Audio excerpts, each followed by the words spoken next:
مولانا آگے سوال ہے کہ کہتے ہیں کہ عیسائی کا جھوٹا کھا لو، یعنی عیسائی کے ساتھ بیٹھ کے کھا لو مگر شیعہ کے ساتھ نہ کھاؤ.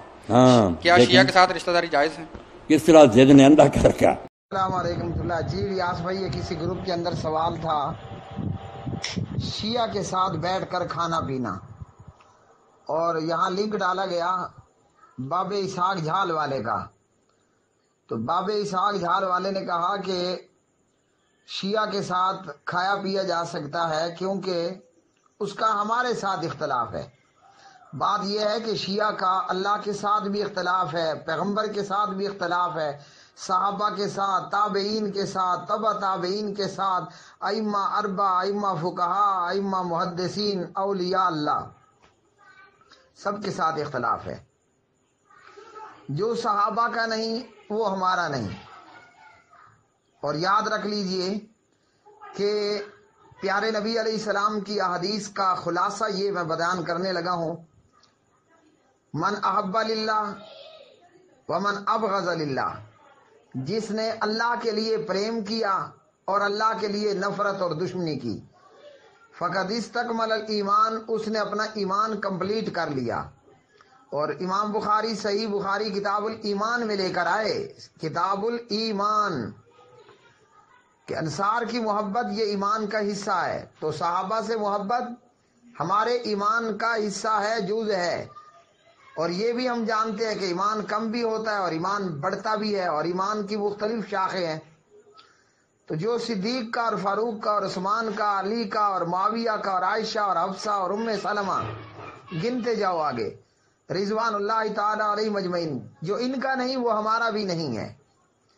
اہل تشیع، جیسا کہ میں نے کل اپنی فیس بک پر ایک شیعہ عالم یا ذاکر یا مفتی یا جو بھی ان کا آیت اللہ تھا، اس کی ویڈیو میں نے شیئر کی، جس میں وہ ظالم، خبیث اور ایسے شخص کے کفر میں کوئی شک نہیں ہے، کہتا ہے کہ امریکہ اور اسرائیل اور ایریل شیرون وہ نعوذ باللہ نقل کفر نباشد، یہ الفاظ زبان پر لانے کے بھی نہیں ہیں. وہ کہتا ہے کہ امریکہ، اسرائیل اور یہ ایریل شیرون اور دیگر یہودی اور نصارہ، یہود اور نصارہ، نعوذ باللہ، یہ ابو بکر سے، عمر سے، عثمان سے، ابو بکر سے، عمر سے اور عثمان سے امریکہ اسرائیل افضل ہے بقول یہ شیعہ. تو ہم کہاں بیٹھ کر کھا سکتے ہیں؟ ایک بندہ ہمارے باپ کا دشمن ہے، ہمارے باپ کے کپڑے اتار دے، ہم اس کی شکل دیکھنا گوارا نہ کرے، کھانا اس کے ساتھ تو کجا. تو ایسے ظالم کے ساتھ ہم کہاں بیٹھیں گے؟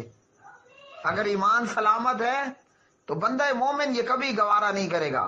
ہاں، اسحاق جال والا، علی مرزا جیسے جوہال، وہ ضرور اس بات کو گوارا کر سکتے ہیں. باقی یہود و نصارہ کی ذبیحہ ہمارے لیے حلال ہے. دیگر جو بد مذہب یا بے مذہب کفار ہیں ان کی ذبیحہ ہمارے لیے حرام ہے. اور کھانا کھانے کو ذبیحہ نہیں ہے، ویسے کھانا ہے، برتن ہے، کھایا جا سکتے ہیں، مگر اس کو عادت نہ بنایا جائے. ہاں، برتن شراب اور سور میں استعمال ہونے والے نہ ہوں. Hey there. Subscribe to my channel. And also press this bell icon. So you never miss any new updates. سبحان الله. والله إن الكفار أفضل من أبي بكر وعمر. أقسم بالله أمريكا، يهود، نتنياهو، أريل شارون أفضل آلاف مرة من أبي بكر وعمر. كلب أريل شارون، كلبه، ليس أريل شارون. أريل شارون عنده كلب، ذلك الكلب أفضل من أبي بكر وعمر آلاف مرة. وحدة الإسلامي، لا جهنم وحدة الإسلامي.